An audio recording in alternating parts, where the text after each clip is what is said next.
perjuangan dimulai.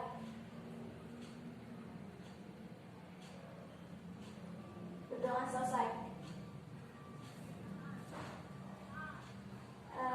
Ibu absen dulu ya. Yolanda Sakit, Bu. Kiki Izin, Bu. Yuli Nggak tahu, Bu. Tarel Abang, Bu. Sinta Hadir, Bu. Susan. Hadir, Bu. Baik. Untuk materi minggu kemarin kita membahas materi mengenai apa? Daulah Umayyah. Nah, nanti untuk tugas Daulah Umayyah mengumpulkannya ke depan. Baik, Bu. Baik, untuk hari ini kita akan membahas materi mengenai gaya kepemimpinan Umar bin Abdul Aziz. Tujuan mempelajari ini untuk mengenal, mengetahui, dan meneladani Umar bin Abdul Aziz. Langsung saja ke biografinya Umar. Nama lengkapnya adalah Abu Hafs bin Umar bin Abdul Aziz bin Marwan bin Hakam bin As bin Umayyah bin Abdusyan. Beliau adalah keturunan Umar bin Khattab melalui ibunya yang bernama Laila Ummu Asim binti Asim bin Umar bin Khattab. Beliau lahir ketika ayahnya, yaitu Abdul Aziz, menjadi gubernur di Mesir. Umar bin Abdul Aziz lahir di Madinah pada tahun 63 Hijriah atau 683 Masehi dan wafat di daerah Syam An-Syuri'ah pada tahun 101 Hijriah atau 720 Masehi. Selanjutnya, nama panggilan atau gelar Umar bin Abdul Aziz ada 3, antara lain yang pertama Abu Hafs, Umar 2, kemudian Khulafaur Rasyidin yang kelima. Lalu Umar bin Abdul Aziz menghabiskan sebagian besar hidupnya di Madinah hingga wafat ayahnya tahun 85 Hijriah atau 704 Masehi. Kemudian pamannya yang bernama Abdul Malik bin Marwan membawanya ke Damaskus dan menikahkannya dengan putrinya yang bernama Fatimah. Baik, kemudian materi yang selanjutnya adalah gaya kepemimpinan Umar bin Abdul Aziz. Awal karir Umar bin Abdul Aziz dalam bidang politik atau pemerintahan adalah menjabat sebagai gubernur, yaitu pada masa pemerintahan Al-Walid bin Abdul Malik. Beliau diangkat menjadi gubernur Hijaz yang berkedudukan di Madinah pada usianya yang baru 24 tahun.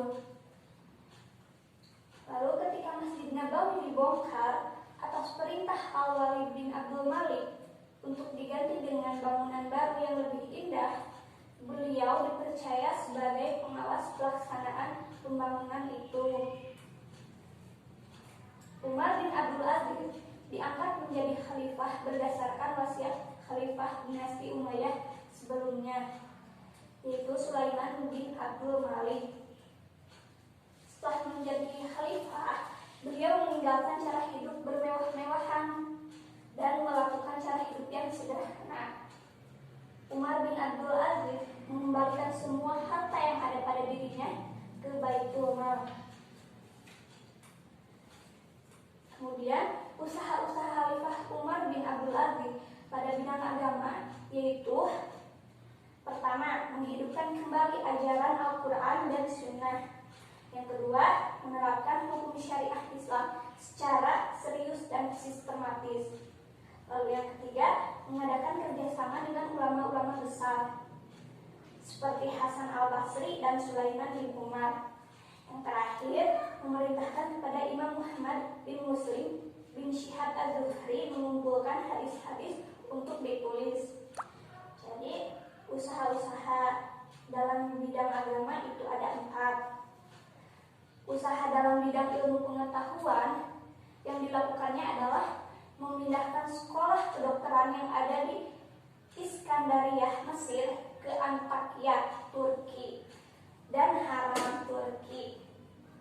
Kemudian Kemudian dalam bidang ekonomi, usaha yang dilakukannya antara lain: pertama, mengurangi beban pajak yang dipungut dari kaum Nasrani. Yang kedua, menghentikan jizyah pajak dari umat Islam.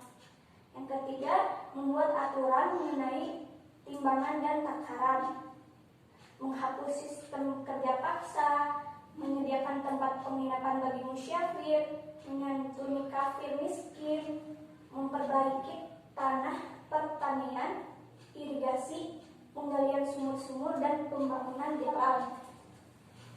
Sekian materi yang dapat Ibu sampaikan. Semoga dapat dipahami dan dimengerti oleh kalian. Sebelum mengakhiri pembelajaran hari ini, mari kita ulangi bahasan dari awal. Umar bin Abdul Aziz lahir di mana? Di Madinah, Bu. Nah, berarti Anda fokus ya, memperhatikan. Lahir di Madinah pada tahun berapa? Tahunnya? Tahun 63 Hijriah atau 683 Masehi. Nah, untuk nama panggilan atau gelar Umar itu ada berapa? 3. Ada 3, Bu. Apa saja? Pertama, Yang pertama Abu Hafs, kedua Umar 2, yang ketiga Khulafaur Khulafaur Rasyidin, kelima. Lalu untuk materi yang gaya kepemimpinan itu, Umar kan dalam bidang politik atau pemerintahan itu menjabat sebagai apa sih? Sebagai gubernur, Bu. Itu pada usianya yang keberapa tahun? Ke-24 tahun, Bu. Nah, berarti Anda bagus ya menuliskan supaya tidak lupa lagi. Baik, untuk hari ini pembelajaran dicukupkan sekian. Terima kasih atas perhatiannya. Assalamualaikum warahmatullahi wabarakatuh.